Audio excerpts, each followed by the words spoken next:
ప్రభు యొక్క పునరుత్థానపు దినాన్ని పురస్కరించుకొని ప్రభువుని ఆరాధించటానికి ప్రభు పాత్రలో చెయ్యి వేసి ప్రభుతో పాటు భోజనం చేసిన మీ అందరికీ క్రీస్తు నామములో వందనములు తెలియచేస్తున్నాను. ప్రియులారా, ఈ రోజుకై ఏర్పాటు చేసుకున్న ప్రపంచ క్రైస్తవ్యంలో వివాదాస్పదంగా ఉన్న ఒక అంశం మీ ముందు పెడుతున్నాను. దానిని ఈరోజు మనం ఆలోచిద్దాం. తండ్రుల దోషం కుమారుల మీదికి వస్తుందా, లేదా తండ్రుల దోష శిక్ష కుమారులు మోయుదురా? ప్రార్థన చేసుకొని లేఖనాలను పరిశీలన చేద్దాం. ఈరోజు మహోన్నతుడా, మహాగణుడా, ఎంత చదివినా అర్థం కానంత లోతుల్లో ఉన్న నీ మాటలను నీ ఆత్మ సహాయముతో మాత్రమే మేము గ్రహించగలం. తండ్రి, నీ పిల్లలకు మోషే దగ్గర నీవు మాట్లాడిన మాటలు, తండ్రుల దోషము కుమారుల మీదికి రప్పించుచు అన్న ఆ మాట ప్రపంచ దేశాలలో క్రైస్తవ్యాన్ని తండ్రి నానా విధాలుగా వాక్యం ప్రకటించే దైవజనులు తండ్రి నానా రకాలుగా అర్థం చేసుకొని మాట్లాడడం జరిగింది. అయితే వాక్యములో ఏముందో ఆ వాక్యములోని భావాన్ని ఉన్నది ఉన్నట్టుగా మేము గ్రహించున్నట్లు నీ మాటలలోని భావాలను మాకు తెలియచేయమని క్రీస్తు యేసు పవిత్ర నామాన అడిగి వేడుకుంటున్నాము తండ్రి. ఆమేన్. ప్రియమైన దేవుని పిల్లలారా, తండ్రుల దోషం కుమారుల మీదికి వస్తుందా అన్న ఈ ప్రశ్న మీ ముందు ఎందుకు ఉంచాను అంటే, ఈరోజు ఎంతోమంది దైవజనులు తండ్రుల దోషం కుమారుల మీదికి వస్తుంది, నాట నుంచి నేటి వరకు తండ్రుల దోషం కుమారుల మీదకి వస్తూనే ఉంది అని కొందరు చెప్తున్నారు. ఎలాగో వస్తుంది అనంటే, తండ్రికి రోగం వస్తే అదే రోగం కుమారునికి సంక్రమిస్తుంది కదా. తండ్రిలోని రోగము లేదా తండ్రిలోని ఎయిడ్స్ వ్యాధి ఉందనుకోండి తండ్రికి, ఆ వ్యాధి కుమారునికి వచ్చినట్టుగా తండ్రులు చేసిన దోషం కూడా కుమారుల మీదికి వస్తుంది. చెట్టుకి ఒక వేప చెట్టు ఉంది, ఆ చెట్టులో చేదుంది. ఆ చెట్టుకు పుట్టిన ఆ పండ్లకు, ఆ ఫలాలకు కూడా, కాయలకు కూడా చేదు ఎలాగో ఉంటుందో, అలాగే తండ్రులు చేసినటువంటి దోషం పిల్లల మీదికి అలా సంక్రమిస్తుంది అని ఒక రకమైన ప్రసంగాలు ప్రపంచ క్రైస్తవ్యంలో దైవజనులు బోధిస్తున్నారు. అలా అభిప్రాయపడి అలా బోధిస్తున్నారు. మరికొందరు ఏమంటున్నారంటే, తండ్రుల దోషము కుమారుల మీదికి రాదు అని మరికొందరు అంటున్నారు. ఇంతకీ ఏది రైటు? వస్తుందా రాదా? తండ్రుల దోషం అంటే దోష శిక్ష. తండ్రులు దోషం చేస్తే ఆ తండ్రుల యొక్క దోష శిక్ష పిల్లల మీదకి వస్తుందా లేదా? దీని గురించినటువంటి వివరణలోనికి, దీని గురించినటువంటి పరిపూర్ణ భావములోనికి ఈరోజు మనం వెళదాం. ప్రియులరా, బైబిల్ అనే విజ్ఞానంలో దేవుడు అన్ని సంగతులు రాసిపెట్టాడు. మనం అర్థం చేసుకున్నటలో లోపం ఉంటుంది తప్ప బైబిల్లో ఏమాత్రము ఒక రకంగా చెప్పి మరో రకంగా దేవుడు ఎక్కడ కూడా మాట్లాడాడు. ఆయన అవునంటే అవును, కాదంటే కాదు. దేవుడు చాలా పర్ఫెక్ట్. కానీ చదువుతున్నా, ప్రసంగిస్తున్నా, ప్రకటిస్తున్నా దైవజనులలోనే తేడా ఉంటుంది అని నేను మీకు తెలియచేస్తున్నాను. ఓకే, వెళదాం, పరిశుద్ధ గ్రంథంలోనికి వెళదాం. ముందుగా బైబిల్ ఏం చెప్తా ఉందంటే, మొదటి గ్రంథం 66 పుస్తకాలలో మొదటి గ్రంథమైన ఆది కాండంలో ఏం రాయబడిందో ఒకసారి ఆ మాట చదువుదాం. 19వ అధ్యాయము 15వ వచనం. ఆది కాండము 19వ అధ్యాయము 15వ వచనం అంటే 15వ వచనం చదువుదాం. దేవదూతలు లోతుతో మాట్లాడుతున్న సందర్భం అది. తెల్లవారినప్పుడు ఆ దూతలు లోతును త్వరపెట్టి లోతుతో ఏం మాట్లాడుతున్నారంటే, లోతు లెమ్ము, ఈ ఊరు దోషం చేసింది. ఆ ఊరు ఏదంటే సొదొమ. ఈ ఊరు దోషం చేసింది. ఈ ఊరికి దేవుడు దోషము చేసినందుకు ఆ దోషానికి శిక్ష అమలు చేశాడు. ఆ దోష శిక్ష ఏంటంటే అగ్ని వర్షం కురిసి ఈ ఊరు కాలిపోతుంది, ఈ ఊరు మండిపోతుంది, ఈ ఊరు బూడిదైపోతుంది. ఈ ఊరు దోషం చేసింది గనుక ఈ ఊరి దోష శిక్షలో నీవు నశించిపోకుండా నీ భార్యను, ఇక్కడనున్న నీ ఇద్దరు కుమార్తెలను తీసుకొని రమ్మని చెప్పారండి దేవదూతలు లోతు గారికి. నువ్వు దోషం చేయలేదుగా, ఈ ఊరిలో ఉన్నావు కానీ ఈ ఊరు చేసిన దోషం నువ్వు చేయలేదు. అందుకని నీవు ఈ ఊరు విడిచిపెట్టిరా, నీవు నీ భార్య నీ కుమార్తెలు తీసుకొని రా, ఊరు బయటికి వెళ్ళిపోదాం. ఈ ఊరు దోషం చేసింది గనక చేసిన దోషానికి శిక్ష అనుభవించాల ఈ ఊరు అని దూతలు లోతు కుటుంబాన్ని ఆ ఊరిలో నుంచి బయటికి తీసుకొని పోయారు. ఇది మనం సందర్భం చదువుకుంటున్నది. ఇక్కడ మనకి ఏమర్థమవుతుందంటే, ఆ ఊరు దోషం చేసింది గనక ఆ ఊరు మీదికి ఆ దోష శిక్ష వచ్చింది అని మనకు ఆదికాండంలో మోషే గారు తెల్లగా చెప్పారు. ఇప్పుడు మరొక వచనంలోనికి వెళ్ళి మనం చూస్తే, ఇశ్రాయేలీలు ఐగుప్తు నుంచి కనాను దేశానికి ప్రయాణం చేస్తున్నప్పుడు 40 సంవత్సరాలు ప్రయాణం చేశారు. 40 సంవత్సరాల కాలం పట్టేంత డిస్టెన్స్లో లేదు కనాను. 40 సంవత్సరాలు నడుచుకుంటూ వెళ్ళేంత దూరం లేదు కనాను. కానీ 40 సంవత్సరాలు వాళ్ళు నడిచారు అరణ్యంలో. 40 సంవత్సరాలు తిరిగారు అరణ్యంలో.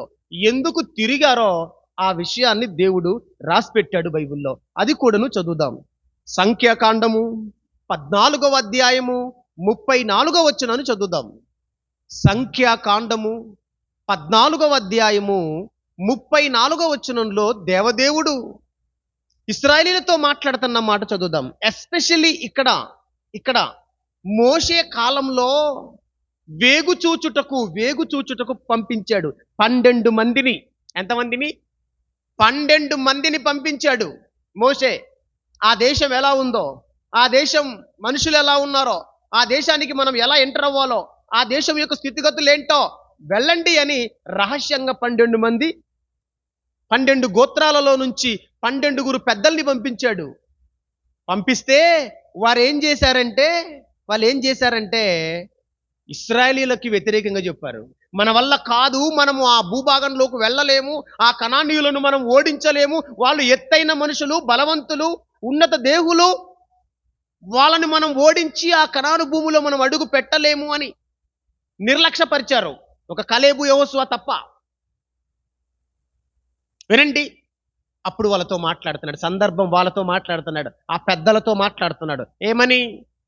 వాళ్ళ మాటలు విని ఎందరో వెనక్కి రావడానికి ప్రయత్నించారు. ఇప్పుడు ఆ 10 మంది మాటలు విని 12 మందిని పంపించారు కదా, ఆ 12 మందిలో ఇద్దరు కాలేబు, యెహోషువ. వీళ్ళిద్దరు చెబుతున్నా వినట్లేదు. 10 మంది చెప్పిన మాట విన్నారు. విని వెనక్కి తిరుగు మూమెంట్లో దేవుడు మాట్లాడుతున్నాడు. సందర్భం అది. అప్పుడేమంటున్నాడు చదువుదాం. 34వ వచనం చదువుతున్నాం. 14:34. మీరు ఆ దేశమును సంచరించి చూచిన 40 దినముల లెక్క ప్రకారం. ఎన్ని దినాలు చూశారట? 40 దినములు చూశారట ఆ కనాను భూమిని. 40 దినములు చూశారట. అంటే 40 దినములు కనానులో చూశారా? 40 దినములు కనాను భూమిలో తిరిగారా? వాళ్ళు వెళ్ళిపోయారా? అక్కడికి వెళ్ళిపోయారా? వెళ్ళారు. 40 దినములు తిరిగారా కనానులో? వాగ్దాత భూమిలో 40 దినములు తిరిగారు అంటున్నాడు ఇక్కడ. తిరిగారు 40 దినములు అక్కడ ఉన్నారని ఇంకెక్కడైనా బేస్ ఉందా మనకు బైబిల్లో? అని మనం ఆలోచిస్తే ఉంది. 13వ అధ్యాయంలోకి రండి. 13వ అధ్యాయము 25వ వచనంలో ఉంటుంది చూడండి. ఇక్కడ ఏలు పెట్టండి. మరలా ఇక్కడికి వస్తాం మనం. ఎందుకంటే 40 దినములు అక్కడ సంచరించారో లేదో అది మనం తెలుసుకుంటున్నాం ఇక్కడ. చదవండి 25వ వచనం. వారు 40 దినములు ఆ దేశమును సంచరించి చూచి తిరిగి వచ్చిరి అని రాయబడి చూడండి. అంటే వేగు చూచుటకు పంపబడినటువంటి ఆ 12 మంది మనుషులు ఏం చేశారంటే ఆ దేశాన్ని 40 దినములు సంచరించారు. 40 దినములు ఆ దేశ భూభాగాన్ని, ఆ దేశపు పంటలను, ఆ దేశపు మనుషులను, ఆ దేశపు నదులను, ఆ దేశపు చెట్లను అన్ని చూసేశారంటే. కొండలు, లోయలు, నదులు, బలవంతులు, వారు కట్టుకున్న నివాసాలు, వారు త్రవ్వుకున్న చెరువులు, వారు త్రవ్వుకున్న బావులు అవన్నీ చూసుకున్నారు. అంటే దీన్ని బట్టి మనకేమర్థమవుతుందంటే కనానులోనికి వెళ్ళిన తర్వాత ఈ 12 మంది ఎన్ని రోజులు తిరిగారట? 40 రోజులు తిరిగారు కదా. 40 రోజులు తిరిగారు కదా. ఇక వినండి, 40 రోజులు తిరిగినందుకు ఇప్పుడు అయినా వాళ్ళు నమ్మలేదు కదా. 40 రోజులు చూసొచ్చారు దేవుడిస్తానన్న భూభాగాన్ని, అయినా నమ్మలేదు. నమ్మక తిరగబడి నాయకుల మీదకే తిరగబడి వెనక్కి వెళ్దామని ప్రయత్నం చేస్తున్న వేళ ఇప్పుడు దేవుడు మాట్లాడుతున్నాడు. అదే 14:34లో ఉన్నాము ఇప్పుడు. మళ్ళీ మనం అక్కడికి రండి. మరలా 14వ అధ్యాయం 34వ వచనంలో ఉన్నాం కదా మనం. మీరు ఆ దేశమును అనగా కనాను దేశమును సంచరించి చూచిన 40 దినముల లెక్క ప్రకారము దినమునకు 1 సంవత్సరము చొప్పున 40 సంవత్సరములు మీ దోష శిక్షను భరించి నేను మిమ్మును రోసి వేసినట్టు తెలుసుకొందురు మీరు అని చెప్పేశాడు. అంతే. ఇప్పుడు చెప్పండి ఇక 40 సంవత్సరాలు అరణ్యంలో ఎందుకు తిప్పాడంటే 40 రోజులు కనాను భూమిని చూసినా వాళ్ళకు నమ్మకం రాలేదు. 40 రోజులు ఆ భూభాగానంత చూచినా దాన్ని జయిస్తామని దేవుడు చెప్పినా దేవుడిని నమ్మలేదు. దేవుడు పక్షాన నిలబడిన ప్రతినిధులైన ప్రవక్తలను, యాజకులను నమ్మలేదు. అందుకని దేవుడికి కోపం వచ్చి మీ దోష శిక్ష మీరు ఈ అరణ్యంలో అనుభవిస్తారు అన్నాడు. మీరే చేశారు ఈ దోష శిక్ష. వారు చెబితే వీరు నమ్మలేదు, వారు చెప్పారు మీరు నమ్మలేదు. వారు నమ్మలేదు, చూసిన వారు, మీరును నమ్మలేదు నా బలాన్ని, నా శక్తి సామర్థ్యాలను. కనుక నేనేం చేస్తానంటే 40 సంవత్సరాలు దినమునకు 1 సంవత్సరం చొప్పున మీ దోష శిక్షను 40 సంవత్సరాలు మీరే చేశారు గనక మీ దోష శిక్షను మీరే అనుభవించేటట్టు చేస్తాను అన్నాడు. ఓకే, ఇది కూడా బాగుంది. ఎందుకంటే వాళ్ళ దోష శిక్ష వాళ్ళు అనుభవించటం న్యాయం, అంతే కదండి. సొదొమ ప్రజలు వాళ్ళ దోష శిక్షను వాళ్ళు అనుభవించారు అని మోషే రాశాడు. అది కూడా న్యాయంగా కనబడుతుంది మనకి. ఇకపోతే కీర్తన గ్రంథంలో రాయబడిన దీన్ని సపోర్ట్ చేసే మరో మాట కీర్తన గ్రంథంలో రాయబడింది. చదువుదాం ఒకసారి. కీర్తనల గ్రంథము 94వ కీర్తన 23వ వచనాన్ని చదువుదాం. కీర్తనల గ్రంథము 94వ కీర్తన 23వ వచనాన్ని చదువుదాం. వారి చెడుతనమును బట్టి వారిని సంహరించును. బాగా వినండి. ఆయన వారి దోషమును వారి మీదికి రప్పించును అని రాయబడింది. సూపర్. వారి దోషం వారి మీదికి రప్పించాడు. అది న్యాయమే కనపడుతుంది మనకి, న్యాయంగానే ఉంది. దోషం చేశారు గనక ఆ దోషం వారి మీదికి, ఆ దోష శిక్ష వారి మీదికి రప్పించాడు.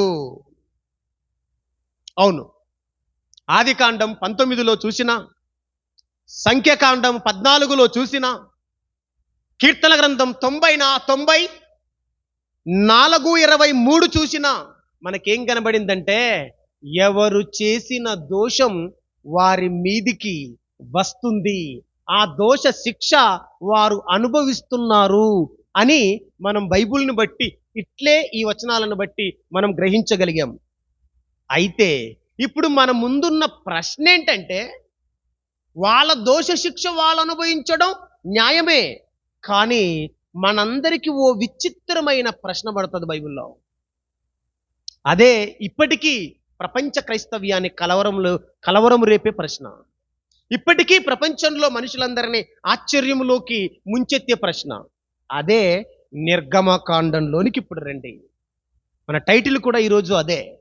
ఇది ఎందుకు చెప్పానంటే అది న్యాయం, కానీ ఒకటి విచిత్రమైన విషయం కనబడుతుంది. ఏంటో మనం చదువుతున్నాం. 20వ అధ్యాయము 5వ వచనాన్ని చదువుదాం. నిర్గమకాండము 20వ అధ్యాయము 5వ వచనంలో, ఏలయనగా మీ దేవుడనైన యెహోవానగు నేను రోషము గల దేవుడను. నేనెవరినంటే రోషము గల దేవుడను. మీ దేవుడనే, కానీ నేను రోషము గల దేవుడను అని చెప్పి తన గురించి తను చెప్పుకుంటున్నాడు. చూడండి, ఒకవేళ మీలో ఎవడైనా నన్ను ద్వేషించిన ఎడల, నన్ను ద్వేషించు వారు విషయములో, మళ్ళా చెప్తున్నాడు అక్కడ, ఎవరి విషయములో చెప్తున్నాడో కూడా చెప్పాడు అక్కడ. నన్ను ఎవరైతే ద్వేషిస్తారో వారి విషయములో మాట్లాడుతున్నాడు దేవుడు. నన్ను ఎవరైతే ద్వేషిస్తారో వారి విషయములో 3-4 తరముల వరకు తండ్రుల దోషము కుమారుల మీదికి రప్పించుచు అన్నమాట రాయబడింది. రప్పిస్తాను అన్నాడు. 3-4 తరముల వరకు ఎవడైనా నన్ను ద్వేషించి, ఏ తండ్రైనా ఏ తల్లైనా నన్ను ద్వేషించి, నన్ను ఆరాధించకుండా విగ్రహారాధన చేసిన, నన్ను ద్వేషించి సాహసించి ఏ పాపమైనా ఏ దోషమైనా మీరు చేసిన మీ దోష శిక్షను 3-4 తరముల వరకు నేను పంపిస్తాను అన్నాడు అక్కడ. ఎవరి మీదికట? మీ కుమారుల మీదికి అన్నాడు అక్కడ. మీ కుమారుల మీదికి అన్నాడు కదా. కానీ సంఖ్యాకాండంలోనికి వెళితే ఏమన్నాడు చూడండి ఒకసారి.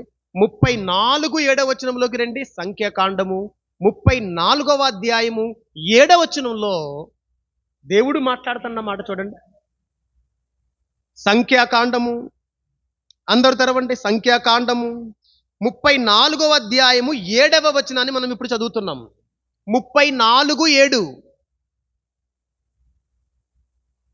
క్షమించండి. నిర్గమకాండం 34:7. నిర్గమకాండం 34:7 వచనం చదువుదాం ఒకసారి. నిర్గమకాండము 34వ అధ్యాయము 7వ వచనం. ఆయన వేవేల మందికి కృప చూపుచు దోషమును అపరాధమును పాపమును క్షమించును. బాగా వినండి. దేవుడట వేవేల మందికి కృప చూపుతాడట, దోషమును పాపమును అపరాధమును క్షమించే మంచి మనసున్న మహారాజు అని చెప్తూ కింద ఏముంది? ఆయన ఏ మాత్రమును దోషులను నిర్దోషులనుగా ఉంచక అని రాయబడి చూడు. దోషులను నిర్దోషులనుగా ఉంచక ఎంచడండి. దోషులను నిర్దోషులనుగా ఎంచడు. 3-4 తరముల వరకు తండ్రుల దోషమును కుమారుల మీదికిని రప్పిస్తాడు అని రాయబడి చూడండి అక్కడ. ఏమండి, కృప చూపేవాడట, వేవేల మందికి కృప చూపేవాడట, వారి పాపమును దోషమును అపరాధమును క్షమించేవాడంట. అంటే క్షమించు అంటే క్షమించేవాడు. కానీ దోషము చేసి దేవుడంటే లెక్క లేకుండా దేవుణ్ణి ద్వేషించి ఆయన ఆజ్ఞలను ధిక్కరించి విగ్రహారాధన చేస్తూ విచ్చలవిడిగా పాపం చేస్తున్నటువంటి ఆ తండ్రుల దోషమట వారి కుమారుల మీదికి అన్నాడు. అక్కడ మనం ఏం చదువుకున్నాం? కుమారుల మీదికి అని చదువుకున్నాం. కానీ ఇక్కడ కుమారుల మీదికి. అందుకే 3-4 తరములు అని మనకి అక్కడ రాయబడింది. ఒకడు ఏమన్నాడంటే 3-4 అంటే 7 అని చెప్పాడు వాడు. అట్లా అర్థం చేసుకోవాలండి. అక్కడ 3-4 అంటే 7 తరాలు అని అన్నాడు ఒకడు. అలాగ అర్థం చేసుకోవాల్సింది అక్కడ మనం. 3-4 తరముల వరకు అంటే 3 లేదా 4 తరముల వరకు తండ్రుల దోషం కుమారుల మీదికి రప్పిస్తాను అంటున్నాడు అక్కడ. అంటే తండ్రి ఉంటాడు ఇంట్లో, కుమారుడు ఉంటాడు, మనవడు ఉంటాడు. ఈ 3 తరాలు. తాత పాపం చేస్తే తాత నుంచి కుమారుడు, కుమారుడు నుంచి మనవడు, మనవడు నుంచి మునిమనవడు. అర్థమవుతుందా? ఇలాగూ దేవుడు ఏం చేస్తానంటున్నాడంటే, నేను తండ్రులారా మీరు పాపము చేస్తే, మీరు దోషము చేస్తే, మీ దోషమును 3-4 తరముల వరకు నేను పంపిస్తాను మీ పిల్లల మీదికి అని చెప్పాడు. ఇదే మాట మళ్ళీ సేమ్ ఇదే ఇందులో ఉన్న వాక్యాన్నే ఇర్మియా ప్రవక్త ఎత్తుకున్నాడు. మళ్ళీ ఇర్మియా ప్రవక్త ఎత్తుకున్నాడు. చదువుదాం ఆ సందర్భాన్ని కూడా. ఇర్మియా గ్రంథము 32వ అధ్యాయం 18వ వచనం. ఇర్మియా గ్రంథము 32వ అధ్యాయం 18వ వచనాన్ని చదువుదాం. అదే కదండి, అక్కడ ఉన్నదే కదా, అక్కడున్న మాటే సేమ్ ఉంచండి అక్కడ. నీవు వేల మందికి కృప చూపుచు తండ్రుల దోషమును వారి తర్వాత వారి పిల్లల ఒడిలో వేయువాడవు అంటారా? ఇప్పుడు చూడక్కడ వారి పిల్లల ఒడిలో వేయువాడవు అని చెప్పాడు అక్కడ. ఏమండి, సేమ్ నిర్గమకాండములో మనం చదువుకున్నాం కదా, 34 వచనంలో అది ఎత్తుకున్నాడు. ఎవరు? ఇర్మియా ప్రవక్త. వేల మందికి నువ్వైతే కృప చూపుతున్నావు దేవా, కానీ తండ్రుల దోషం పిల్లల ఒడిలో నువ్వు వేయువాడవు అని మోషేకు ప్రకటించావు, మోషేకు తెలియచేస్తావు, ఇశ్రాయేలీయులకు ప్రకటించావు అని ఇర్మియా ప్రవక్త మరలా ఇక్కడ ఎత్తుకున్నాడు. ఇక వినండి, ఈ మాటలను బట్టి మనకేమర్థమవుతుందంటే, తండ్రుల దోషము కుమారుల మీదికి వస్తుంది 3-4 తరాల వరకు అనైతే మనకు క్లారిటీ వచ్చేసింది. ఇక యోబు కాలములో కూడా యోబు స్నేహితులు అన్న మాట యోబు గారు మాట్లాడతారు. యోబు స్నేహితులు ఒక మాట అంటారండి, మీరు ఇలా అంటారు నాకు తెలుసు అని యోబు మాట్లాడుతున్నాడు. ఆ సందర్భాన్ని కూడా మనం ఒకసారి చూద్దాం. యోబు అనగానే న్యాయాధిపతుల కాలం ఇది. ఏ కాలం? యోబు ఏ కాలంలో ఉన్నాడు? న్యాయాధిపతుల కాలములో ఉన్నాడు. ఈ యోబు గారి స్నేహితులు కూడా అనబోయే మాట, అంటున్న మాట యోబు గారు నోట పలకబడింది. అది కూడా నువ్వు చదువుదామా? 21వ అధ్యాయం 19వ వచనం. యోబు గ్రంథము 21వ అధ్యాయము 19వ వచనాన్ని మనం చదువుతున్నాం. వారి పిల్లల మీద మోపుటకై దేవుడు వారి పాపములను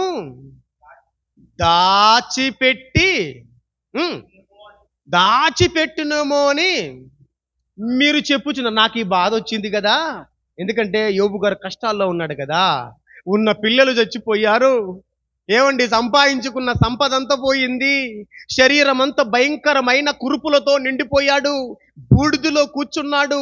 ఆ బాధ భరించలేక తల్లడిల్లుతూ అల్లాడుతున్న వేళ ఆదరించటానికి, ఓదార్చటానికి వచ్చినటువంటి స్నేహితులు యోబు గారిని ఏమంటున్నారంటే, ఆనాడు యేసు ప్రభుని అన్నట్టుగా ఈనాడు యోబును కూడా అంటున్నారు. ఏమని? తండ్రుల దోషం, తండ్రుల పాపమును పిల్లల మీదికి వెయ్యటానికి, పిల్లల ఒడిలో వేయటానికి దేవుడు ఆ దోషాన్ని దాచిపెడతాడు. మీరు పాపం చేసి ఉంటావు, నీ పిల్లల మీదికి ఆ పాప దోషం పోయింది, అందుకే నీ పిల్లలు చచ్చిపోయారు, ఆ దోష శిక్ష నువ్వు అనుభవిస్తున్నావు, నీకు కూడా పెద్ద రోగం వచ్చింది అని వాళ్ళు అంటున్నట్టుగా మనకు అంటారని కూడా యోబు గారు మాట్లాడుతున్నారు. ఇక్కడ వాళ్ళ అభిప్రాయాలు వాసన గట్టి, వాళ్ళ మాట్లాడే మాటలు తీరు పట్టి యోబు గారు ఈ మాట మాట్లాడుతున్నారు, మీరు చెప్పుదురేమో అని. ఇప్పుడు ఆలోచించండి. అంటే ఈ మాటలన్నీ మనం చూస్తుంటే మనకేమర్థమవుతుంది అంటే, నిజంగా అంటే తండ్రుల దోషం కుమారుల మీదికి దేవుడైతే పంపిస్తాను 3-4 తరముల వరకు అని చెప్పాడు. ఇక్కడ ఒక క్లారిటీ మీకు అర్థం కావాలా. తండ్రుల దోషము కుమారుల మీదికి వచ్చును అంటే దీన్ని ఎట్లా అర్థం చేసుకోకూడదంటే, బాగా వినండి, ఎట్లా అర్థం చేసుకోకూడదంటే, తండ్రుల దోషం కుమారుల మీదకి వస్తుంది అంటే తండ్రుల్లో ఉన్న ఏడుసు రోగం పిల్లల మీదకి వచ్చినట్టు, తండ్రుల్లో ఉన్న రోగాలు పిల్లలకి వచ్చినట్టు, తండ్రుల దోషం పిల్లలకు అంటుతుంది అని కాదు అర్థం అక్కడ. అలాగ అర్థం చేసుకోకూడదు దాన్ని. తండ్రుల దోషము కుమారుల మీదకి 3-4 తరముల వరకు వచ్చును అంటే ఆ దోషము 3-4 తరాలలో ఏ పాపం ఎరుగని పిల్లలకి అంటుతుంది అని కాదు అక్కడ అర్థం. అట్లా తీసుకోకూడదు దాన్ని. బైబుల్ అంతా అవగాహన చేసుకొని అది ఏమై ఉందో అర్థం చేసుకొని మనం ఖచ్చితమైన అర్థాన్ని సమాజానికి చెప్పాలా. బైబుల్ థియాలజీలో అలా కాదు చెప్పరు బైబుల్ని. బైబుల్ ఏముంటుందంటే, బైబుల్ మనకేం చెప్తా ఉందంటే దోషం పిల్లల మీదికి వస్తుంది. దోషం అని చెప్పకూడదు. ఏమొస్తుంది? తండ్రులు చేసిన దోషము వలన వచ్చే శిక్ష పిల్లల మీదకి వస్తుంది తప్ప ఆ దోషం పిల్లలకు అంటదు. ఈ తేడా మనకు అర్థం కావాలా. బైబుల్ కూడా ఆ పద్ధతిలో మాట్లాడింది అక్కడ. అర్థమైందా? ఒకవేళ పాపం అంటితే, ఏ పాపం ఎరుగని పిల్లలకి పాపం అంటితే వాళ్ళు ఏమైపోతారు? పాపులైపోతారు కదండి. కనుక అక్కడ పాపము రాదు, దోషము రాదు. ఆ తండ్రులు చేసిన దోషము వలన వచ్చే శిక్ష వారి పిల్లలు అనుభవిస్తారు అని అర్థం. ఓకే, బాగా గమనించండి ఇప్పుడు. అయితే ఇది ఎందుకు చెప్పాడు దేవుడు? ఎందుకు ఉపయోగించాడు దేవుడు? ఎవడు చేసిన దోష శిక్ష వాని మీదకి వస్తుందని చెప్పొచ్చుగా. చెప్పాడు పూర్వం. ఇక్కడికి రాగానే మోషే కాలానికి ఎందుకు ఇది ఎత్తుకున్నాడు? నీవు దోషం చేస్తే నీ మీదికే దోష శిక్ష పంపిస్తానని చెప్పాలిగా. చెప్పిన దేవుడు ఇక్కడికి రాగానే ఎందుకు మాట్లాడాడు? నిర్గమ కాండము 20వ అధ్యాయము 5వ వచనంలోకి వచ్చేసరికి ఎందుకు దేవుడు ఇలా మాట్లాడుతున్నాడు? ఎవరి దోష శిక్షను బట్టి వారికి శిక్ష అమలు చేస్తున్న దేవుడు ఇక్కడికి రాగానే మీ దోష శిక్ష మీ పిల్లల మీదికి అని ఎందుకు ఎత్తుకున్నాడంటే, వినండి, దేవుడు దోషిని నిర్దోషిగా ఎంచడు, నిర్దోషిని చెప్పండి దోషిగా ఎంచడు. ఆయన పక్షపాతి కాదు. నీతిమంతుడిని నీతిమంతుడు అంటాడు, పాపిని పాపి అంటాడు. పాపము చేసిన వాడిని పాపి అంటాడు కానీ చెయ్యని వాడిని, పాపాన్ని అంటగట్టడు చేయని వానికి. దేవుడు అలాంటోడు కాదు. ఇది మనకు అర్థం కావాలా. మరి ఎందుకు ఇది ఎత్తుకున్నాడంటే తండ్రులను సంస్కరించటానికి, తండ్రులను దేవుని భయం వైపు, దేవుని భక్తి వైపు వారిని తిప్పటానికి ఏమన్నాడు? మీ పిల్లల మీదికి మీరు చేసిన దోష శిక్ష పంపిస్తాను. ఎందుకన్నాడంటే, ఏమండి, నీకొస్తుందంటే నైనా మనిషి భయపడాడు కానీ దేనికి భయపడతాడు? నీ పిల్లల మీదికి వస్తుందంటే భయపడతాడు మనిషి. ఎందుకంటే తండ్రులకు ఈ ప్రపంచంలో ఎక్కువ ప్రేమ పెంచుకునేది ఎవరి మీదనైనా ఉన్నారు అంటే వాళ్ళే కుమారులు. అంతే కదండి. కుమారుల మీద ఎక్కువ ప్రేమ ఉంటుంది తండ్రికి. తండ్రులకు పిల్లల మీద ఎక్కువగా ప్రేమ ఉంటుంది. ఎంత ప్రేమ ఉంటుందండి తండ్రులకు పిల్లలంటే. రోగంతో ఉన్నప్పుడు దావీదు కుమారుడు రోగంతో ఉన్నాడంటే గోనె పట్టగొట్టుకొని 7 రోజులు ఉపవాసం ఉండి కన్నీటి ప్రార్థన చేస్తున్నాడు కదా. పిల్లలంటే అంత ఇష్టమా ఒక తండ్రికి? అంత ఇష్టమా? పిల్లలు పాపము చేసిరేమో అని ప్రతి ఉదయము బలర్పిస్తున్నాడు కదా యోబు. పిల్లలంటే అంత ఇష్టమా? అబషాలోము విషయమై రోదిస్తూ ఏడుస్తాడే ఎవరు? దావీదు. అవునా కదా? యాకోబు, యోసేపు చచ్చిపోయాడు, ఏదో ఒక తోడేలు తినేసింది, ఏదో ఒక మృగం తినేసింది అని వాళ్ళు అబద్ధం చెప్పేసరికి గుండె పగిలిన వాడై, నేను మృతుల లోకానికి వెళ్ళిపోతాను, నా కొడుకు దగ్గరికి, నేను తట్టుకోలేకపోతున్నాను, నేను బతకలేకపోతున్నాను, నేను ఉండలేకపోతున్నాను అంటాడే. పిల్లలంటే అంత ప్రేమ తల్లిదండ్రులకి? పిల్లలంటే అంత ఇష్టమా? అవును. అర్థమైందా? మీరు చేసే దోష శిక్ష మీ మీదికి వస్తానంటే కూడా వాళ్ళు మీ మీదికి పంపుతానంటే కూడా వాళ్ళు భయపడలేదు. ఇప్పుడు దేవుడు ఏం చేశాడు తెలుసా? ఎవరినైతే వాళ్ళు అమితంగా ప్రేమిస్తున్నారో ఆ పిల్లల మీదికి వస్తుంది, జాగ్రత్త అన్నాడు. మళ్ళీ అది 10 తరాలు అనలా, 1000 తరాలు అనలా, 3-4 తరాల వరకు మీ మీదికి వస్తుంది అన్నాడు. అలా అంటేనైనా తండ్రులు దోషం చెయ్యకుండా జాగ్రత్తగా పడతారని దేవుడు ఆ మాట చెప్పాడు. మాట ఇచ్చాడంటే ఖచ్చితంగా అది అమల్లోకి వెళ్ళిపోతుంది. మాట ఇచ్చేశాడు, ఇంకా మాట వచ్చింది, వాళ్ళు సంస్కరించబడాలని చెప్పాడు, కానీ వాళ్ళని అలా శిక్షించాలని చెప్పలేదు. అయినా వాళ్ళ బుద్ధి గడ్డి తిని, తండ్రుల బుద్ధి గడ్డి తిని అలాగే దోషం చేసుకుంటూ వచ్చారు. మాట ఇచ్చిన దేవుడు మాట తప్పడుగా, మాట తప్పడుగా. ఖచ్చితంగా శిక్ష అమలు చేసి తీరాడు. వచ్చిందా? తండ్రుల దోష శిక్ష. తండ్రులు ఆ మాట చెప్పినా కూడా మళ్ళీ ఏం చేశారు తండ్రులు? చెప్పండి. పిల్లల మీదకి వస్తున్నట్టు భయపడాలిగా, పిల్లల మీదకి వస్తున్నప్పుడు జాగ్రత్త పడాలి కదా. అయినా జాగ్రత్త పడలేదు. సాహసించి తండ్రులు ఏం చేశారు? మరలా దోషం చేశారు. చేశారు గనక మాటిచ్చిన దేవుడు మాట తప్పడే. సంస్కరించాలనుకున్నాడు, కానీ వాళ్ళు సరికాలేదు, కానీ వాళ్ళు సరి చేసుకోలేదు. పైగా పిల్లల మీదకి శిక్ష వస్తుందన్నా వాళ్ళు పాపం చేశారంటే నిజంగా రాబోయే తరాలలో ఉన్న ప్రతి ఒక్కడికి బుద్ధి కలగాలంటే దేవుడు ఏం పంపించాలి? ఇప్పుడు వాళ్ళే కాదు కదా ఆరంభం, వాళ్ళే కాదు కదా ముగింపు. వాళ్ళ నుంచి ఇక ప్రపంచమంతా వారి తరతరాలు దేవుని వైపు తిరగాలి కదా. తరతరాలు ప్రపంచవ్యాప్తంగా దేవునికి భయపడి బతకాలి కదా. అందుకని దేవుడు ఖచ్చితంగా శిక్ష, తండ్రుల దోష శిక్ష కుమారుల మీదకైతే పంపించేశాడు. ఇది మనకు అర్థం కావాలా? ఓకే, శిక్ష పంపించాడు. ఏ శిక్ష? శిక్షలలో కొన్ని ఉన్నాయండి, బాగా వినండి. శిక్షలలో కొన్ని రకాల శిక్షలు ఉన్నాయి.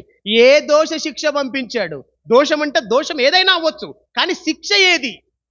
శిక్షలు కూడా రకరకాలు ఉన్నాయి కదండి. రాళ్ళతో కొట్టే శిక్ష ఉంది, ఇంకా ఉరి వేసి చంపే ఉరి శిక్ష ఉంది, రాళ్ళ శిక్ష ఉంది, ఉరి శిక్ష ఉంది. అర్థమైందా? నిప్పుతో అంటించే శిక్ష ఉంది. శిక్షలో రకాలు. ఇంకొక శిక్ష ఉంది, అదేంటో తెలుసా? చంపే శిక్ష. ఇంకో శిక్ష ఉంది, నిత్య శిక్ష, నిత్యాగ్ని శిక్ష. ఏ శిక్ష అమలవుతుంది వీళ్ళకి? తండ్రులు చేసిన దోషపు శిక్ష పిల్లలకి ఏ శిక్ష వస్తుంది? అది అర్థం అవ్వాలి మనకి. ఏ దోష శిక్ష పంపిస్తున్నాడు అంటే, దోషం ఏదైనా కావచ్చు, ఏ శిక్ష పంపిస్తున్నాడు ఇది మనకు అర్థం కావాలా. ఒకసారి మరణశిక్ష వస్తుందా? తండ్రులు చేసిన దోషమును బట్టి కుమారుల మీదకి మరణశిక్ష వస్తుందా అని అంటే మీ సమాధానం ఏంటి? మరణశిక్ష వస్తుందా రాదా? మరణశిక్ష రాదు. తండ్రులు చేసిన దోషమును బట్టి మరణశిక్ష కుమారులకు రాదు. ఆ శిక్షను దేవుడు వస్తుందని చెప్పలా. మరి ధర్మశాస్త్రంలోనే ఏం చెప్పాడు? చదవండి ఒకసారి. ధర్మశాస్త్రంలోనే ఏం చెప్పాడో చూడండి ఒకసారి. ద్వితీయోపదేశ కాండము 24వ అధ్యాయం 16వ వచనం. ద్వితీయోపదేశ కాండము 24వ అధ్యాయం 16వ వచనంలోనికి రండి. ఒకవేళ తండ్రి దోషి అయితే ఆ దోష శిక్ష మరణమైతే, తండ్రికి మరణశిక్ష వచ్చింది, తండ్రి దోషం చేశాడు గనక కుమారునికి కూడా మరణశిక్ష వెయ్యాలి అనే ఆజ్ఞ లేదు అని మీకు చూపిస్తున్నాను. మరణశిక్ష రాదు పిల్లల మీదకి. ఇది మీకు తెలియజేస్తున్నా బైబిల్లో. చదవండి ఒకసారి 24:16. కుమారుల దోషమును బట్టి తండ్రులకు మరణశిక్ష విధింపకూడదు. ఒకవేళ కుమారులు దోషం చేశారనుకోండి, తండ్రులకు మరణశిక్ష విధించకూడదు. తర్వాత తండ్రులు దోషం చేశారనుకోండి, తండ్రుల దోషమును బట్టి కుమారులకు మరణశిక్ష విధించకూడదు. ఇది మోజెస్ లా, ఇది ధర్మశాస్త్రం. ధర్మశాస్త్రంలో ఏ శిక్ష వేయకూడదు అన్నాడు? మరణ శిక్ష వేయకూడదు. తండ్రి దోష శిక్షను బట్టి కుమారునికి మరణ శిక్ష వేయకూడదు, మరణ శిక్ష రాకూడదు. తండ్రి అతని దోషాన్ని బట్టి కుమారునికి మరణ శిక్ష వేయకూడదు అని చెప్తున్నాడు. ఇలాంటి పరిస్థితి చరిత్రలో రాజుల కాలంలో జరిగింది. ఎవరి కాలంలో? రాజుల కాలంలో జరిగింది. రాజుల కాలంలో జరిగింది మరణ శిక్ష విధించకూడదని. యవాసు కుమారుడైన అమజ్జా అన్నటువంటి ఒక రాజు ఉన్నాడు. ఆయన రాజు కాలంలో తన తండ్రిని చంపిన దోషులు ఉన్నారు. ఎవరున్నారు? తన తండ్రి అయిన యవాసుని చంపినటువంటి, తన తండ్రిని చంపి తన తండ్రి మరణానికి కారకులైన దోషులున్నారు. అప్పుడు ఆ అమజ్జ, రాజైన అమజ్జ ఏం చేశాడంటే, తన తండ్రిని చంపిన వారందరినీ వాళ్ళ దోషాన్ని బట్టి వాళ్ళని చంపుకుంటూ వచ్చాడు. చంపుకుంటూ వచ్చి వాళ్ళ పిల్లలు ఉంటారు కదా, వాళ్ళ కుమారులు ఉంటారు కదా, వాళ్ళ కుమారుల దగ్గరికి వచ్చేసరికి ఆ భక్తుడికి లేదా ఆ రాజుకి ఏం జ్ఞాపకం వచ్చిందో ఇప్పుడు చదవండి. రాజుల 2వ గ్రంథం 14వ అధ్యాయము 6వ వచనం. రాజుల 2వ గ్రంథము 14వ అధ్యాయము 6వ వచనం చదవండి. ఇప్పుడు మరణశిక్ష వేశారా తండ్రుల దోషాన్ని బట్టి కుమారులకి? చట్టాన్ని బట్టి ఆగిపోయారా? అయితే కుమారుల దోషమును బట్టి తండ్రులకు మరణశిక్ష విధింపకూడదు. తండ్రుల దోషమును బట్టి కుమారులకు మరణశిక్ష విధింపకూడదు. ఇది ఇది ఇది మనకి ఎక్కడ కనబడింది? ద్వితీయోపదేశకాండం 24:16 కనపడింది కదా మనకి. ఇప్పుడు చదవండి, అది కోడి చెప్తున్నాడు ఇక్కడ రాజుల గ్రంథంలో. కుమారుల దోష శిక్షను బట్టి తండ్రుల దోష శిక్షను బట్టి కుమారులు మరణశిక్ష కుమారులకు విధించకూడదు. బాగా వినండి. ఎవని పాపము నిమిత్తము వాడే మరణశిక్ష నొందును అని మోషే రాసి ఇచ్చిన ధర్మశాస్త్రమందు యెహోవా ఇచ్చిన ఆజ్ఞను బట్టి ఆ ఆజ్ఞకు లోబడినటువంటి అమజ్జ ఆ నరహంతకుల, తన తండ్రిని చంపిన ఆ నరహంతకుల పిల్లలను అతడు హతము చెయ్యలేదు, అంటే చంపలేదు అని అర్థం. ఇప్పుడు చెప్పండి, తండ్రుల దోష శిక్ష పిల్లల మీదకి వస్తుంది కదా? వస్తుంది. ఏ శిక్ష రాదు? వస్తే ఏ శిక్ష రాదట? మరణ శిక్ష రాదు అని మనకి ఇక్కడ క్లియర్ అయిపోయింది. అంతేనండి. ఇంకా దీనికి సంబంధించి బైబుల్ అంతా మీరు చదవండి, అక్కడక్కడ కొన్ని డౌట్స్ వస్తాయి. ఇప్పుడు అన్ని వివరించేందుకు వల్ల పడదు. ఒకవేళ ఆ డౌట్స్ మీరు రేజ్ చేస్తే నేను సమాధానం చెప్పడానికి రెడీ ఉన్నాను. వినండి ఇప్పుడు, ఎందుకంటే అక్కడో ముక్కు చదువుకొని మీకు చెప్పట్లా. బైబుల్ అంతా నేను ధ్యానించే మీ ముందు తెలియచేస్తా ఉన్నాను ఈ సంగతులను. ఈ పాఠాన్ని మీ ముందు పెడతా ఉన్నాను, జాగ్రత్తగా గమనించండి. ఇప్పుడు మరణశిక్ష అయితే తండ్రులు దోషం వలన మరణశిక్ష పిల్లలకి రాదు. ఓకే, ఇది క్లియర్. ఇక రెండవది, నరక శిక్ష కూడా రాదు. నరక శిక్ష రాదు. తండ్రుల పాపం పిల్లలకి అంటదు. తండ్రుల పాపం పిల్లలకి అంటదు. ఒకటి. తండ్రుల దోష శిక్ష మరణ శిక్ష రాదు వీళ్ళకి ఆ దోషం వలన. ఇక మూడవది, నరక శిక్ష కూడా రాదు. ఆధ్యాత్మికంగా అస్సలు ఆ శిక్షలు అమలు అవ్వవు. ఇది మీకు అర్థం కావాలా? మరి ఏ శిక్ష? తండ్రుల దోషం వలన వచ్చే శిక్ష పిల్లల మీదకి వస్తుంది కదా. ఏ శిక్ష వస్తుంది? ఏ శిక్ష దోషం వలన ఏ శిక్ష కుమారుల మీదకి వస్తుంది, పిల్లల మీదకి వస్తుంది అని మరలా మనం బైబిల్ లోతులలోనికి వెళ్ళి పరిశీలిస్తే మనకు క్లారిటీగా బైబిల్ మనకు తెలియజేస్తూ ఉంది. వస్తుందా శిక్ష? వస్తుందా? వస్తుంది. ఏ శిక్ష వస్తుందంటే వినండి జాగ్రత్తగా. ఏ శిక్ష వస్తుంది అంటే భౌతికంగా తండ్రుల రోగాలు పిల్లలకి వస్తాయి. తండ్రుల దోషాన్ని బట్టి పిల్లలకి రోగాలు వస్తాయి. ఆ దోష శిక్ష అనుభవిస్తారు పిల్లలు. ఫర్ ఎగ్జాంపుల్, మీ అందరికీ తెలుసు కదా, ఏలీషా ప్రవక్త కాలంలో ఒక ఆయనకి కుష్ఠరోగం వస్తుంది. ఆయన పేరేంటి? గెహాజీ. ఆయనకు కుష్ఠరోగం వస్తే అతని చేసిన దోషమును బట్టి ఆయన కుటుంబానికి, ఆయన తరతరాలు ఆయన కుటుంబానికి ఆ దోష శిక్ష ఆయన మీద పడుతుంది, ఆయన పిల్లల మీద పడుతుంది. అర్థమైందా? అటులనే ఆ కాలంలో రోగాలు వస్తాయి. దోష శిక్ష అంటే భౌతికంగా రోగాలు అనుభవిస్తారు. భౌతికంగా ఎన్నో అప్పుల సమస్యలు అనుభవిస్తారు. తండ్రులు పాపం చేసి అప్పులు చేస్తే ఆ అప్పుల శిక్ష అనుభవిస్తారు. ఇంకా అంతేకాదు, తండ్రులు దోషం చేస్తే జైలు శిక్ష అనుభవిస్తారు, చెరసాల అనుభవిస్తారు. శిక్షలు అనుభవిస్తారంటే ఒక్క మాటలో చెప్పాలంటే భౌతికమైన శిక్షలు అనుభవిస్తారు. దేవుడే పంపిస్తున్నాడు, దేవుడే పంపిస్తున్నాడు. ఎందుకు పంపించాడంటే తండ్రులకు బుద్ధి చెప్పటానికి. నా మాట వినాల మీరు, మీరు చేసిన దోషాన్ని బట్టి మిమ్మల్ని శిక్షిస్తాను అంటే కూడా వాళ్ళ బుద్ధి మారలేదు. మీ కడుపున పుట్టిన పిల్లల మీదకి పంపిస్తాను మీ శిక్షని, మీ దోష శిక్షని అని చెప్పినప్పుడు అప్పుడైనా వాళ్ళు జాగ్రత్త పడతారని చెప్పాడు. అయినా వాళ్ళు జాగ్రత్త పడలేదు. అందుకే ఆ శిక్ష కూడా అది కొంతకాలమే, అది 3-4 తరముల వరకే అని మనం తెలుసుకున్నాం. ఆ శిక్ష కూడా మరణ శిక్ష కాదు, ఉరి శిక్ష కాదు, నిత్య శిక్ష కాదు, శిలువ శిక్ష కాదు అని మనం తెలుసుకున్నాం. అర్థమవుతుంది కదా? ఏ శిక్ష అనంటే చెప్పాను మీకు, భౌతికంగా శరీర సంబంధమైన కొన్ని శిక్షలు ఉన్నాయి. ఆ శిక్షలు పిల్లల మీదికి 3-4 తరముల వరకు అనుభవించారు, వచ్చాయి. ఎవరైనా అనుభవించారా? ఏమైనా బైబిల్లో బేస్ ఉందా అని మనం ఆలోచించగలిగితే ఉంది. చూద్దాం ఒకసారి. మచ్చుకొక మీకు 2 రెఫరెన్సులు చూపిస్తాను. ఆ 2 రెఫరెన్సులలో అనుభవించారు తండ్రుల దోష శిక్షని. చదువుదాం ఒకసారి. రండి పరిశుద్ధ గ్రంథంలోనికి. లేవియా కాండము 26వ అధ్యాయము 39వ వచనాన్ని చదవండి.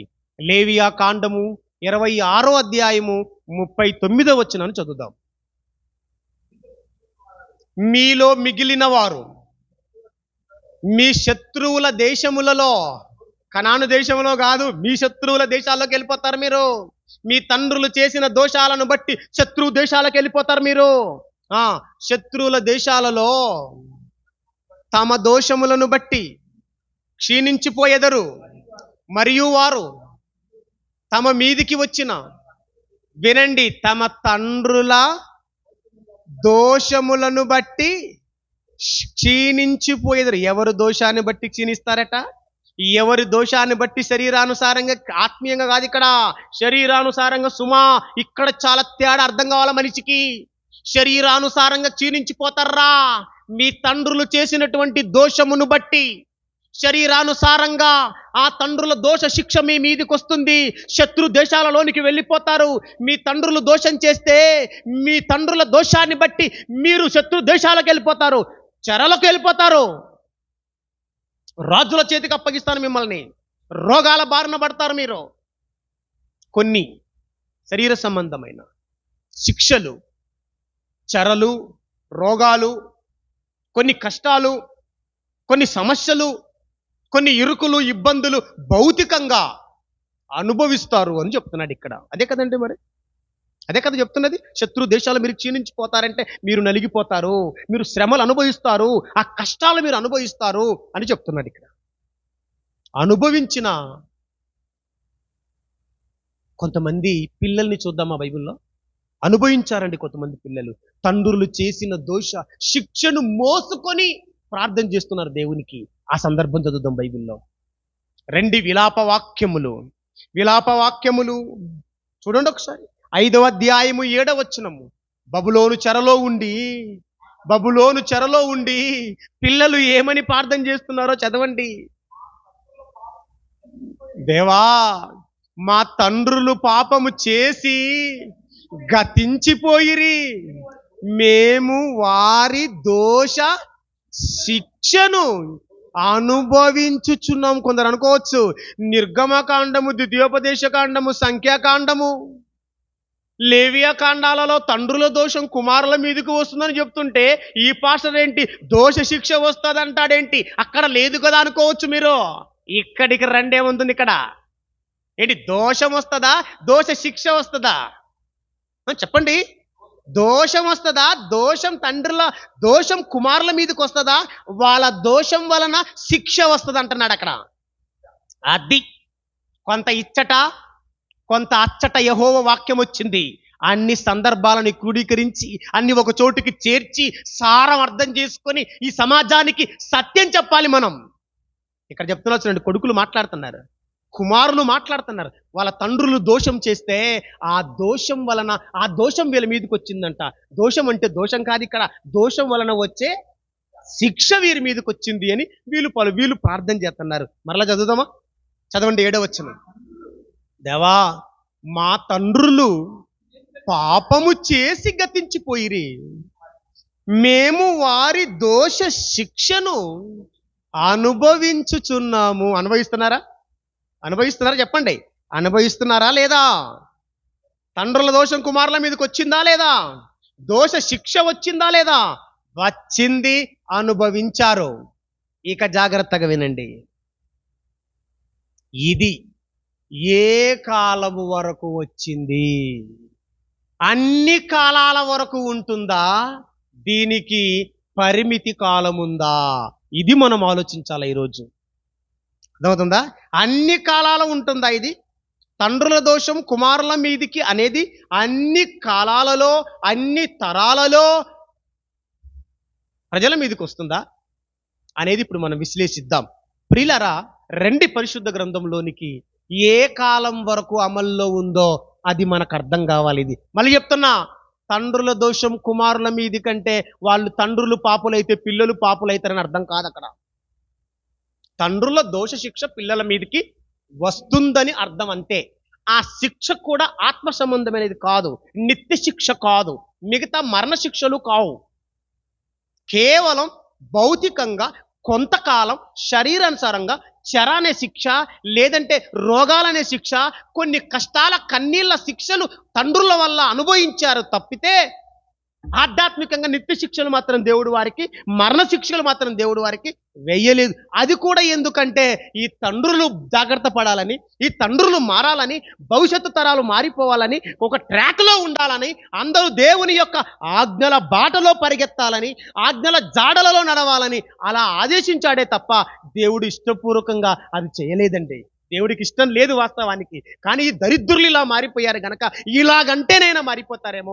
పిల్లల్ని కళ్ళ ముందు శ్రమ పడుతుంటే పిల్లల్ని చూసైనా వీళ్ళు బుద్ధి తెచ్చుకొని, అయ్యో మనం దోషం చేస్తే మన పిల్లలు కష్టాలలోకి వెళ్ళిపోతారు కదా, కడగండ్లలోకి వెళ్ళిపోతారు కదా, చెరశాల పాలైపోతారు కదా, చెరల పాలైతారు కదా, రోగాల బారిన పడతారు కదా మన పిల్లలు అని భయపడి పాపం చేయకుండా తరతరాలు ఉంటాయని మాత్రమే ఇది కొంతకాల పరిమితికి చెందిన మాట. నేను ఒక దైవ సేవకుడుగా మీకు తెలియచేస్తున్నాను. ఇది ఏ కాలం వరకు ఉందంటే, ఇది ఏ కాలం వరకు అమలులో ఉందంటే, తండ్రుల దోషం కుమారుల మీదికి వచ్చే ఈ ఆజ్ఞ కొంతకాల పరిమితి దీనికి ఇవ్వబడింది. అది ఏ కాలం వరకు ఇవ్వబడిందో రండి పరిశుద్ధ గ్రంథంలోనికి. యెహెజ్కేలు గ్రంథం రండి. యెహెజ్కేలు గ్రంథం 17వ అధ్యాయము 19వ వచనం చదువుదాం. యెహెజ్కేలు గ్రంథం 17వ అధ్యాయం 19వ వచనం చదువుతున్నాం ఇప్పుడు. ఇందుకు ప్రభువైన యెహోవా ఇలాగు సెలవిచ్చుచున్నాడు, అతడు నిర్లక్ష్య పెట్టిన ప్రమాణము నేను చేయించినది కదా, అతడు రద్దుపరిచిన నిబంధన నేను చేసి, తండ్రులు నిబంధన రద్దుపరిచారు, నాతో నేను చేసిన నిబంధనను వాళ్ళు ధిక్కరించారు అని చెప్పి పక్కనే ఏమంటున్నారు? అతడు రద్దుపరిచిన నిబంధన నేను చేసినదే కదా, నా జీవము తోడు. దేవుడు మాట్లాడుతున్నాడు, నా జీవము తోడు ఆ దోష శిక్ష అతని తల మీదనే మోపుదును. ఎవరి తల మీద? ఎవడైతే దోషం చేశాడో వాని తల మీదనే మోపుతా అంటాడు పక్కన. అతని తల మీదనే మోపుదును, అతని పట్టుకొనుటకై నేను వలవొగ్గి అతని చిక్కించుకొని, అమ్మాయి బాబోయ్, అతని తీసుకొని పోయి అక్కడ శిక్షిస్తానంటున్నాడు. అంటే ఇప్పుడు వినండి, ఈ యెహెజ్కేలు ప్రవక్త కాలానికి దేవుడు ఏమంటున్నాడంటే, ఎవడు దోషం చేస్తాడో వాని దోష శిక్ష వాని మీదనే వేస్తాను అని చెప్తున్నాడు యెహెజ్కేలు ప్రవక్త కాలానికి. అర్థమైందా? ఓకే, రండి మరొక వచనం. అదే గ్రంథం 18వ అధ్యాయము 17, 18 చదువుదాం మరలా. యెహెజ్కేలు గ్రంథము 18వ అధ్యాయము 17, 18 వచనాలు చదువుదాం. ఎందుకంటే ఎక్కువగా ఆధారాలు మీకు చూపించాలా, కాలం సందర్భం మీకు అన్ని అర్థం కావాలా, ఏ విధంగా ఎందుకు ఉపయోగించాడో, ఎంత కాలం వరకు అది అమల్లో ఉందో, ఆ దోషం అంటే ఏంటో, ఆ దోష శిక్ష అంటే ఏంటో, అది ఏ కాలం వరకు ఉందో, ఎందుకు తీసివేశాడో, ఇవన్నీ మనకు అర్థం కావాలి కదా. అందుకే కొన్ని రెఫరెన్సులు ఎక్కువగా మీకు కోడ్ చేయాల్సి వస్తుంది. మీరు ఖచ్చితంగా రాసుకోవాలి ఇప్పుడు. ఓకే, 18వ అధ్యాయం 17వ వచనం బాగా వినండి. 18వ అధ్యాయం 17, 18 వచనాలు చదువుతున్నాం ఇప్పుడు మనం. బీదవాని మీద అన్యాయముగా చెయ్యి వెయ్యక, లాభము కొరకు అప్పియకయు, వడ్డీ పుచ్చుకొనకయు ఉండిన వాడై, నా విధులను ఆచరించుచు, నా కట్టడలను అనుసరించుచు ఉండిన ఎడల, అతడు తన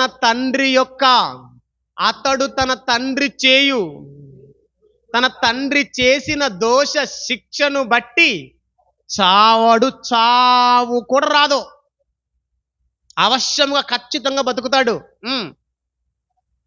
అతని తండ్రి క్రూరుడై పరులను బాధపెట్టి బలత్కారము చేత తన సహోదరులను నష్టపరచి తన జనులలో తగని క్రియలు చేశాను గనుక, అతడే తన దోషమును బట్టి మరణమునందును.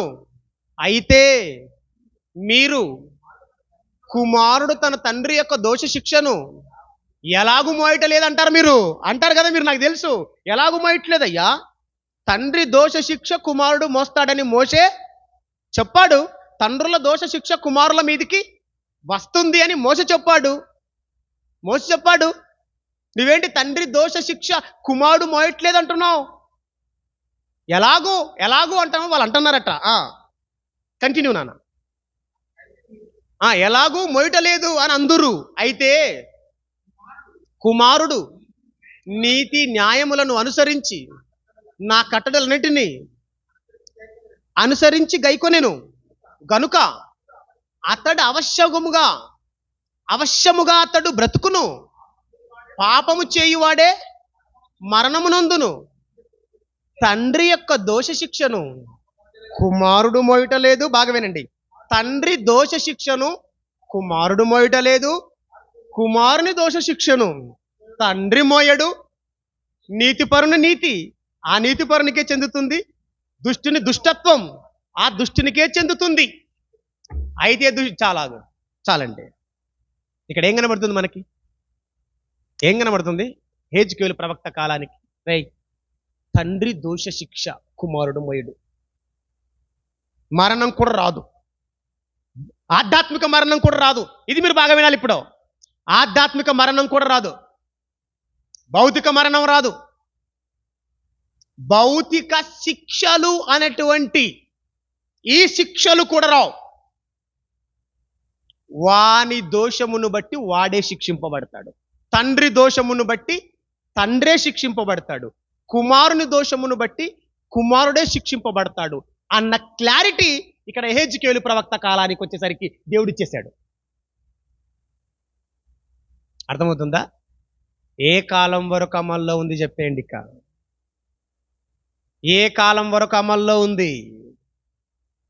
ఇంకా ఇర్మియా గ్రంథంలోనికి రండి. ఇర్మియా గ్రంథము 18వ అధ్యాయం, క్షమించండి 31వ అధ్యాయము 30వ వచనం చదువుదాం. 31వ అధ్యాయం 30వ వచనం ఇర్మియా గ్రంథం. 31వ అధ్యాయం ఇర్మియా గ్రంథము 30వ వచనం చదువుతున్నాం ఇప్పుడు మనం.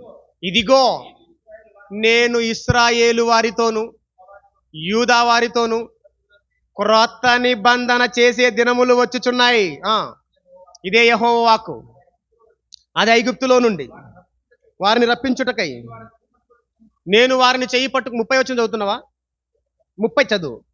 30వ వచనం 29 నుంచి చదువుకుంటారండి. ఆ దినములలో, బాగా వినండి, ఆ దినములలో అని రాయబడి చూడండి.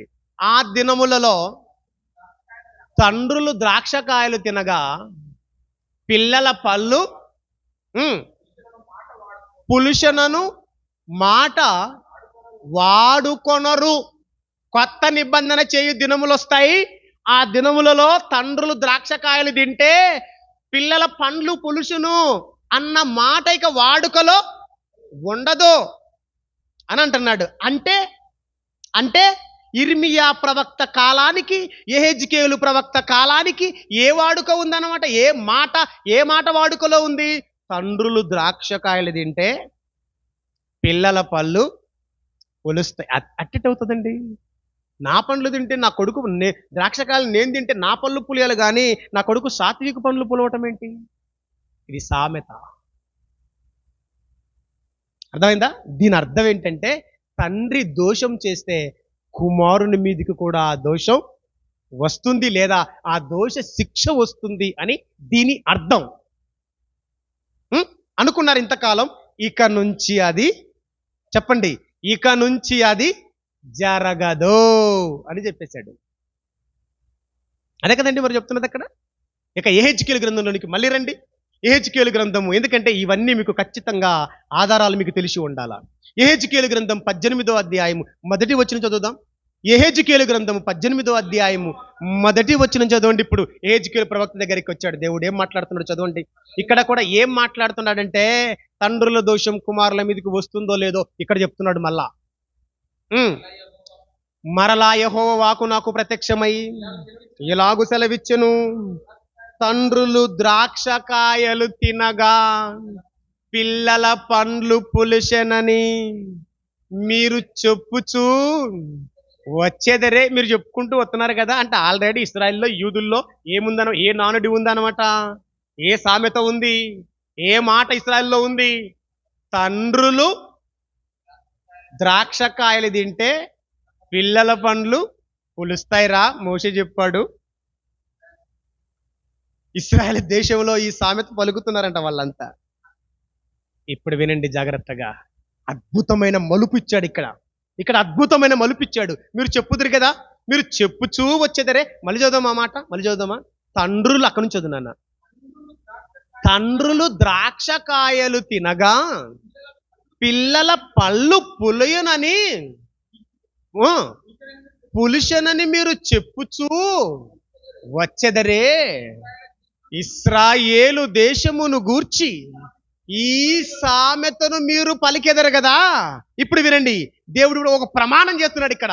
చదవండి.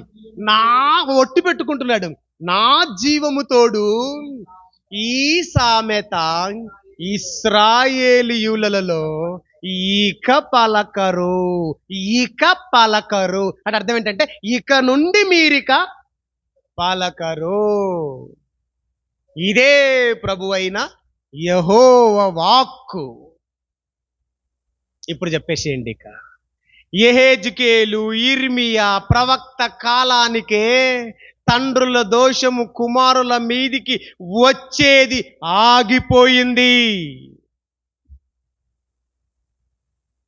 మలుపు తిరిగింది, అక్కడ స్టాప్ అయిపోయింది. మోషే నుంచి యెహెజ్కేలు యిర్మీయా ప్రవక్తల కాలానికి స్టాప్, దానికి ఫుల్ స్టాప్ పడింది. దేనికి?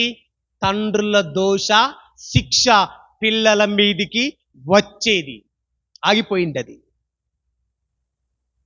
ఇది మీకు అర్థం కావాలా? అర్థమవుతుందా? ఇప్పుడు చెప్పేయండి. ఇక తండ్రుల దోష శిక్ష కుమారుల మీదికి వచ్చిందా? వచ్చింది. ఏదది? భౌతికమైన శిక్ష. అది తాత్కాలిక శిక్ష. అది తండ్రులకు బుద్ధి రావాలని ప్రకటించిన శిక్ష. అది మోషే కాలము నుంచి యెహెజ్కేలు యిర్మీయా ప్రవక్త కాలం. ఎందుకంటే యెహెజ్కేలు యిర్మీయా అంటే వీళ్ళు సమకాలికులు. యెహెజ్కేలు కానీ యిర్మీయా కానీ వీళ్ళంతా సమకాలికులు అన్నమాట. ఇది మీకు అర్థం కావాలా? ఓకే, సమకాలికంలో ఉన్న వాళ్ళు వీళ్ళంతా, ఒక కాలానికి చెందిన వారు వీళ్ళంతా.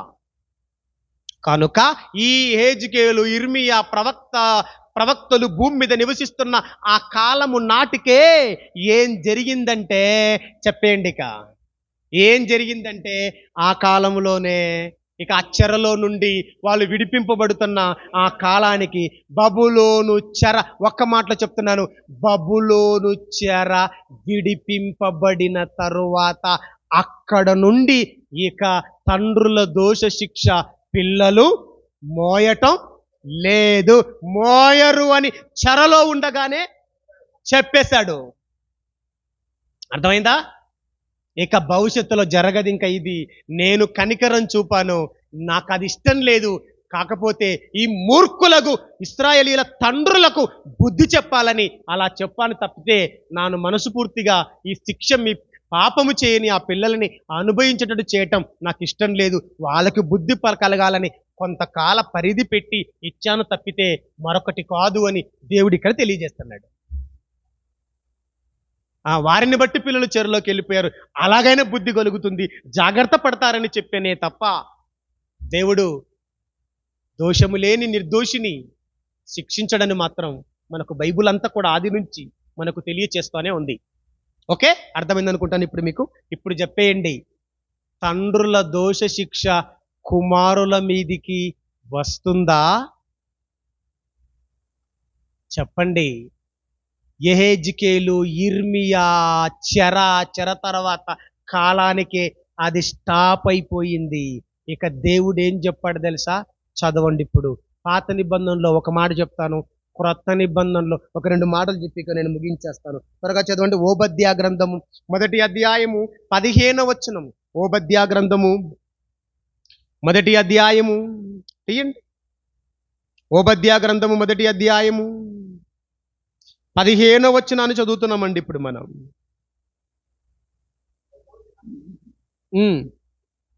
యెహోవా దినము అన్యజనులందరి మీదికి వచ్చుచున్నది, అప్పుడు నీవు చేసినట్టే నీకును చేయబడును. ఇక్కడ జాగ్రత్తగానండి, నీవు చేసినదే నీ నెత్తి మీదికి వస్తుంది, వచ్చును అని రాయబడించుడు అక్కడ. నీవు చేసినదే తండ్రివా నీవు, అయితే నీవు చేసిన దోషం శిక్ష నీ నెత్తి మీదికే వస్తుంది. కొడకవా, నీవు చేసిన దోష శిక్ష నీ నెత్తి మీదికే వస్తుంది కుమారా అంటున్నాడు. ఎవడు చేసిన దోష శిక్ష వాని మీదికే వస్తుంది. ఇక కొత్త నిబంధన యేసుస్వామి ఈ భూగడ్డపై అడుగుపెట్టి బోధ చేస్తున్న కాలానికి కూడా ఈ ప్రపంచంలో ఇంకా యూదులలో ఇంకా దేవుడు ఆ ఆజ్ఞను తీసివేసిన సంగతి, దేవుడు ఆ మాటను ఇక ప్రవక్తల కాలానికి, ఆ చెరకాలానికి, దేవుడు బబులోను చెరకాలానికి తీసివేశాడన్న సంగతి ఎరుగని ఆనాటి బైబిల్పై అవగాహన లేని శాస్త్రులు, పరిచయులు కూడా ఇంకా ఏమనుకుంటున్నారంటే తండ్రుల దోషం కుమారుల మీదికి వస్తూ ఉంది అని అనుకుంటూనే ఉన్నారు ఆ కాలంలో.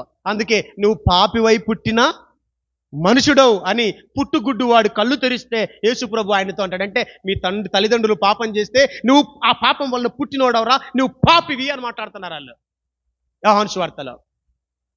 అందుకే శిష్యులు కూడా ఏమంటారు, ప్రభువా వీడు గుడ్డివాడై పుట్టుటకు వీడు పాపం చేశాడా? మొదటి వచనంలో ఉంటుంది 9వ అధ్యాయంలో, వీడు పాపం చేశాడా, వీడి తల్లిదండ్రులు పాపం చేశాడా అని అంటే అప్పుడేమన్నాడు? వీడైనను వీని తల్లిదండ్రులైనను పాపం చేయలేదు, వీని యందు దేవుని క్రియలు ప్రత్యక్షపరచబడుటకే, దేవుడు మహిమపరచబడుటకే వీడు గుడ్డివాడుగా పుట్టాడు. గాని వాళ్ళ తండ్రులు చేసిన దోషాన్ని బట్టి వీడు గుడ్డివాడిగా పుట్టాడని మీరు అనుకోకుండా రా అన్నాడంతే. అదే కదండి అక్కడ చెప్తున్నది. అంటే ఇప్పుడు దీన్ని బట్టి మనకేమర్థమవుతుందంటే యేసుక్రీస్తు కాలానికి, క్రొత్త నిబంధన కాలానికి ఓ ఖచ్చితమైన విషయం ఏంటో తెలుసా? ఎవ్వడు చేసిన దోషం వాని మీదికే వస్తుంది అని ఖచ్చితంగా బైబిల్ ఖరారు చేసింది. తండ్రుల దోషం కుమారుల మీదికి ఇక రాదు అని పౌలు గారు తెలియజేశారు. రోమీయులకు రాసిన పత్రికలోకి రండి, 2వ అధ్యాయము 6వ వచనం. రోమీయులకు రాసిన పత్రిక 2వ అధ్యాయం 6వ వచనం చదవండి. ఆయన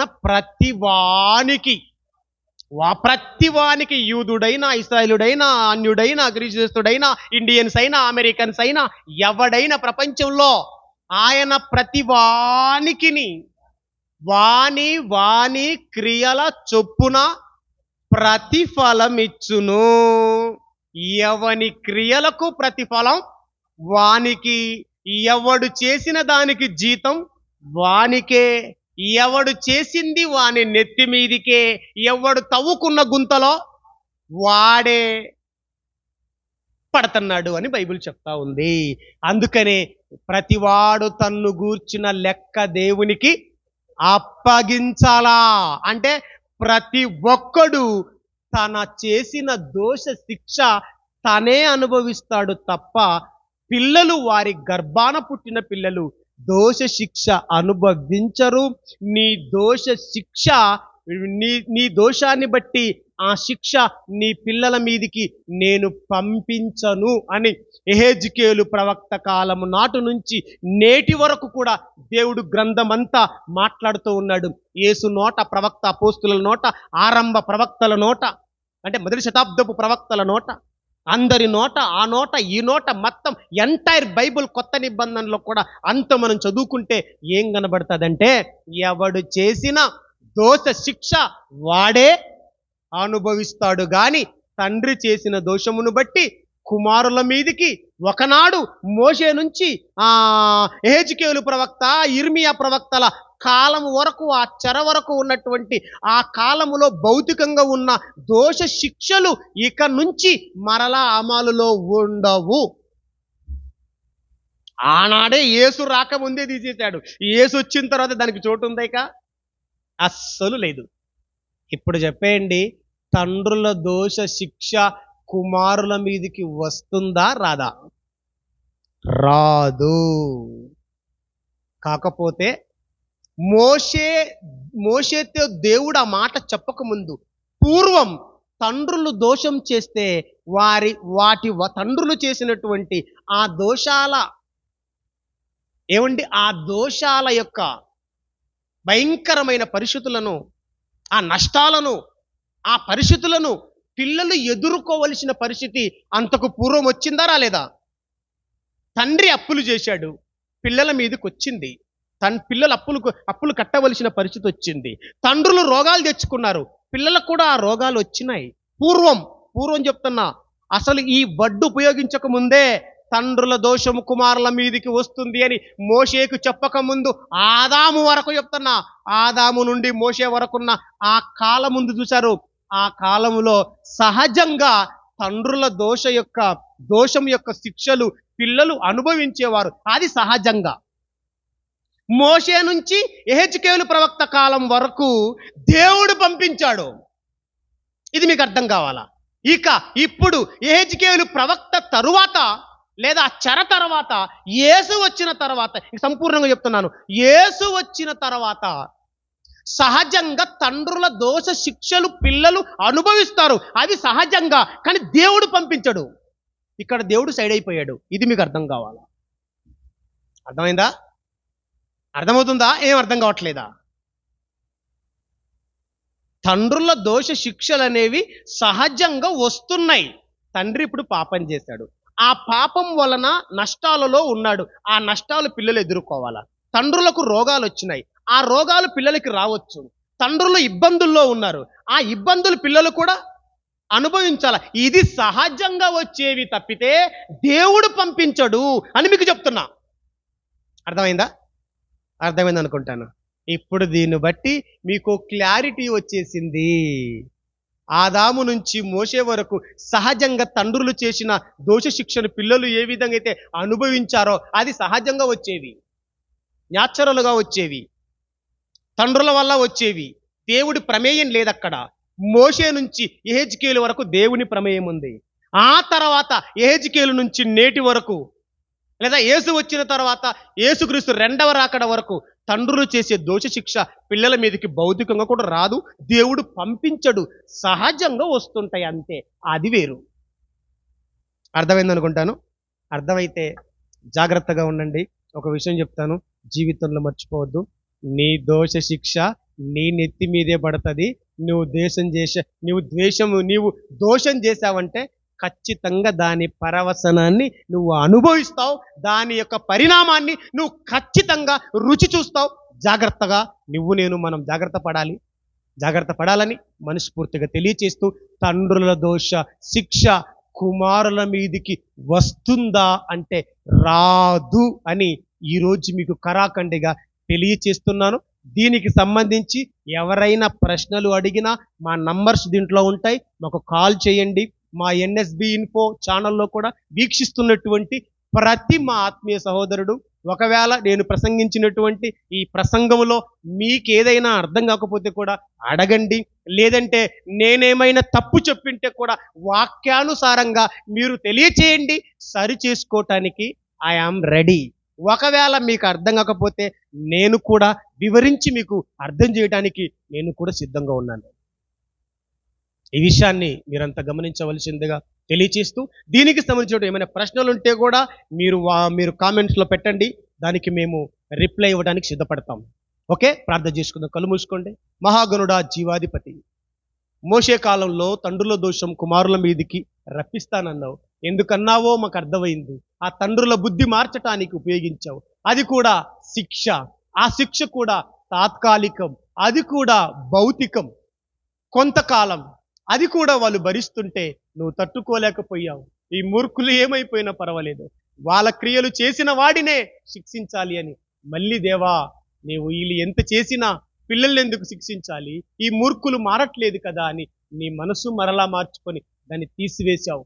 నైనా ఎవడు చేసిన దోష శిక్ష వాడే అనుభవించాలని కరాఖండిగా ఈ ప్రపంచానికి చెప్పి దేవా యూనివర్సల్ లా రాసి ప్రపంచం చేతికిచ్చేశావు.